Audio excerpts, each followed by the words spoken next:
the national obesity problem shortly. As the hype and expectation build with the Sydney Olympics less than 2 weeks ago away, one of the game's major sponsors came in for some unwelcome attention of its own today. Nike, the world's leading sportswear manufacturer, has been accused of making billion-dollar profits from the efforts of workers in the developing world who are paid a pittance. Several human rights groups have spent years scrutinising Nike's ongoing work practices in countries such as Indonesia. One man, a former soccer professional turned activist, has spent the past month living in Jakarta on $2 a day, the average wage for a Nike factory worker. While Nike counters that it pays above the minimum Indonesian wage, critics contrast such sums to the multi-million-dollar endorsement deals paid to sporting stars such as Tiger Woods, enough to pay 60,000 Indonesian workers for 2 years. Annie White reports.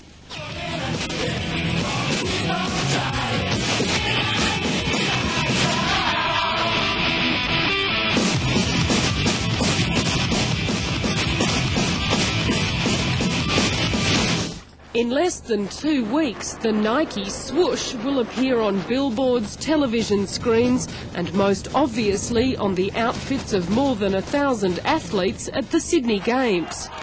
But critics of the Nike company are also using the publicity to focus attention on the cost behind the Nike success story. The truth is, in 8 years of campaigning, we have seen only very minor and very grudging reforms. Nike puts far more resources into public relations efforts, persuading the world that the company respects human rights, than it devotes to actually guaranteeing fundamental freedoms.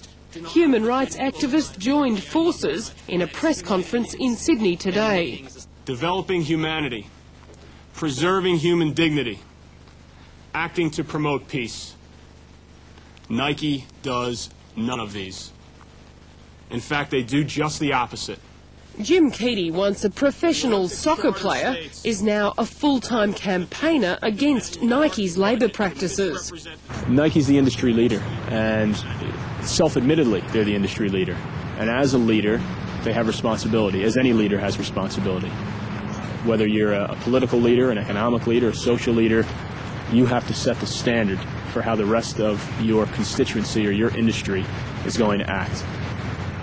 If Nike wants that mantle of leadership, they need to own up to it.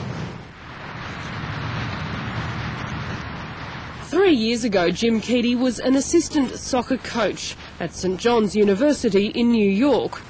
But he claims he was forced to resign after he refused to wear the product of the university's new sponsor, Nike.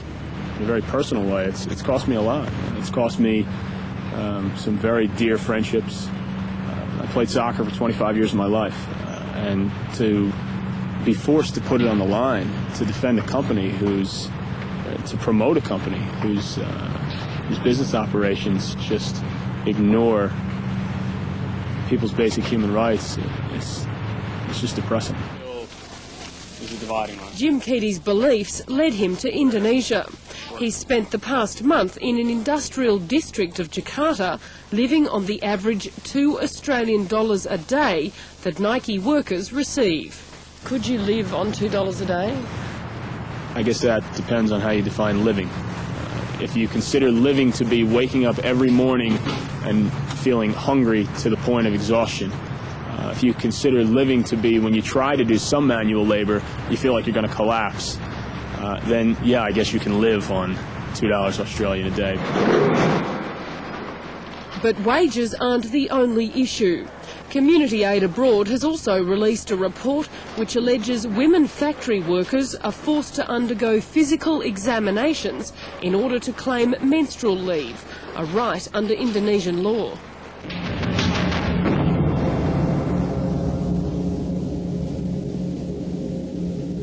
If you're not there to win, you're a tourist. Nike's management was not available for interview today, but in a statement defended the company's labour practices.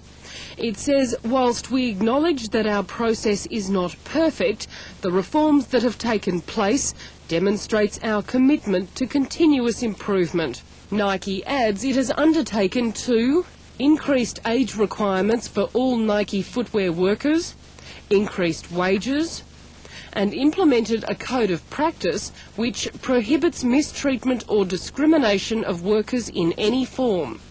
Nike adds it constantly monitors and visits manufacturing facilities to ensure compliance. Nike's founder, Phil Knight, has in the past publicly defended the company against its critics. I mean, I just think they're wrong. They just don't understand the world. They think the world's flat. That essentially there are markets and all these things that really kind of dictate what gets paid and what doesn't get paid. What we try to be is good citizens within the country that we're working in. Jim Keady and the other campaigners at today's launch concede Nike is not the only sporting company which has its goods manufactured in developing countries. I would agree that a bad job is better than no job, but certainly a job that pays you well and allows you to maintain your human dignity would be the more preferable situation. In Australia, a campaign to demand fair wages and conditions for outworkers has also focused on Nike. Fair Wear has developed a code of conduct which companies are asked to voluntarily agree to. More than 120 companies have signed it since its inception. That's a mixture of retailers and manufacturers, and that includes companies like Adidas and Reebok in Australia, whereas Nike is a company that has refused since first asked until this very day to sign the Home Workers Code of Practice. Nike don't have any factories that produce Nike products. They contract out, and quite often we find that the garments that are being produced for Nike are being produced by workers working from home for as little as $2 an hour.